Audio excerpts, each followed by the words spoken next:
नमस्कार। इस योगा वीडियो में आज हम करेंगे ताड़ासन, फिर उसके बाद vrikshasana, Virabhadrasana, so that combination of this can boost your energy and it can also establish a stable base and it can also improve your balance and focus, and finally you can create a dynamic sequence that promotes both physical and mental well-being। तो इस प्रकार से ताड़ आसन में आप खड़े हो जाइए, एकदम कमर को ऊपर उठाकर, और फिर उसमें ताड़ आसन में चलिए। देखिए, पहले आपने पंजों के बल चलना है और फिर आपने हील के बल में back and forward both you have to cover, raising your heel। अब देखिए, अब outside portion of the feet, तो फीट के आउटसाइड पोर्शन को मोड़ते हुए आपने आगे और पीछे चलना है। अब फीट के इनसाइड पोर्शन को, पैरों के इनसाइड पोर्शन को मोड़ते हुए आपने कभी आगे और कभी आप पीछे चलना है। So this movement should be there in Tadasana walk. और होल्ड करिए और वापस आ जाइए। अब हम करने जा रहे हैं अगला स्टैंडिंग आसन, और वो आसन है आपका वृक्षासन। तो वृक्षासन में सबसे पहले आप अपने पैरों के भार बिल्कुल सीधे खड़े हो जाइए। Starting from Tadasan, the practitioner shift their weight to one leg and place the other foot on the inner thigh of the standing leg, avoiding the knee. This pose strengthens the standing leg, improves balance and enhances focus। तो देखिए, इससे आपका focus बढ़ेगा, आपका posture सही होगा, alignment होगी, body को एक प्रॉपर बैलेंस मिलेगा। धीरे से वापस सेम प्रोसेस दूसरे पैर से करेंगे। पैर को थाइस के जोड़ के पास ले जाकर टिकाएं। एक ही जगह देखना बहुत जरूरी है, एक ही सेंटर बिंदु में देखें, और then fold your hands up and focus and hold the situation. आपका बैलेंस बढ़ेगा, फोकस बैलेंस इंप्रूव होगा, बॉडी की अलाइनमेंट ठीक होगी। अब हम करने जा रहे हैं वीरभद्र वॉरियर पोज पार्ट 1। ऊपर हाथ लेकर सुबह शाम लगातार। अब इस देखिए, हमने पीछे से मोड़कर पीछे अपने रीढ़ की हड्डी को लेकर जाना है, झुकना है, और फिर पीछे लॉक कर लें हाथों को और आगे की तरफ झुकिए आगे की तरफ। होल्ड करें इस पोजीशन को। रीढ़ की हड्डी के लिए बहुत ही फायदेमंद Virbhadra warrior pose 1। Same position दूसरे पैर से। Bending the front knee to a 90 degree angle and extending the arms in different direction depending on the variation। तो आपने इस पीछे लेकर जाना है, पीछे, और फिर उसके बाद लॉक करते हुए आगे की तरफ आना है।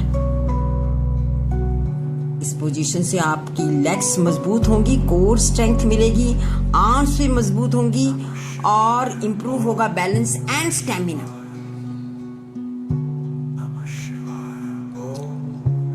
थोड़ा सा रेस्ट। अब इसके बाद फिर खड़े हो जाइए। अब हम करने जा रहे हैं Virbhadra part 1। Just stand properly, parallel, hands parallel, 90 degree में रखिए पहला घुटना, और पीछे 15 डिग्री में। फिर दूसरी तरफ से सेम पोजीशन, पहला घुटना 90 डिग्री में, दूसरा 15 डिग्री में, बेंड करते हुए घुटने को पहले को 90 डिग्री में।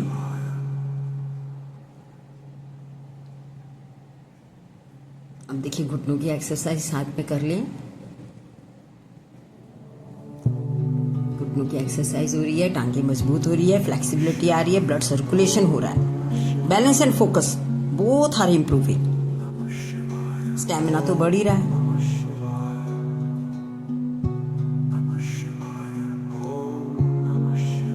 है वीरभद्र पार्ट टाइप 2 और पार्ट 2। अब थोड़ा सा सेकंड्स के लिए आप रेस्ट करें और अगले आसन के लिए तैयार हो जाएं। स्टैंडिंग आसन जो अगला है वो शीर्ष आसन, अर्ध शीर्ष आसन का एक वर्जन है। इसमें आपने अपने घुटनों को थोड़ा सा बेंड करते हुए घुटनों के ऊपर हाथ रखें, टांगे सीधी बेंड हो जाएं आगे की तरफ, हाथ नीचे और सिर को लगा दे जमीन के साथ। और फिर हाथों को पैरों से पीछे की तरफ से मोड़कर आपने पीछे की तरफ जाने की कोशिश करनी है। देखिए आपका सारा ब्लड सिर तक आता है। ये आपके ब्रेन के लिए बहुत ही फायदेमंद। सेम पोजीशन आप दूसरे, सेम प्रोसेस आप दूसरी तरफ से भी करेंगे।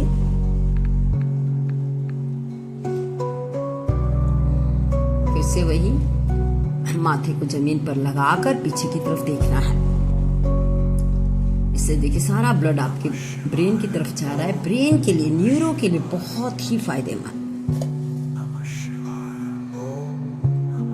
बालों के लिए, सिर के लिए बहुत ही फायदेमंद। ये आप जरूर करें, चाहे वीक में 2-3 बार करें, पर करें जरूर। इसके बाद अब हम करने जा रहे हैं घुटनों की एक्सरसाइज। घुटने आगे पीछे, नीज एक्सरसाइज। घुटने आगे पीछे करते जाएं। थोड़ा धीरे धीरे करें। अगर आप बिगिनर हैं तो थोड़ा धीरे धीरे। और देखिए बाहर की तरफ लाते हुए घुटनों को क्लॉकवाइज घुमाएं और फिर एंटी क्लॉकवाइज, बाहर से अंदर की तरफ आते हुए। इससे घुटनों में ग्रीस पैदा होगी और घुटनों में पेन खत्म होगी,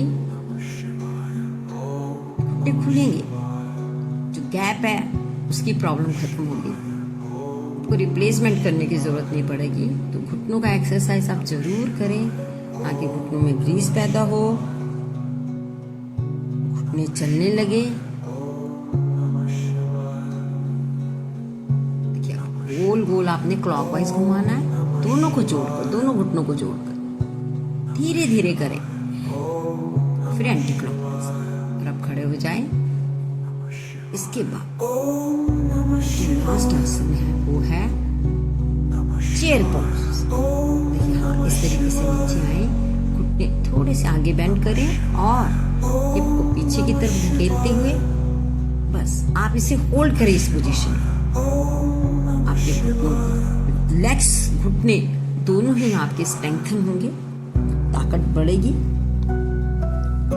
तो bye starting from the tadasana and till this chair pose, they are going to increase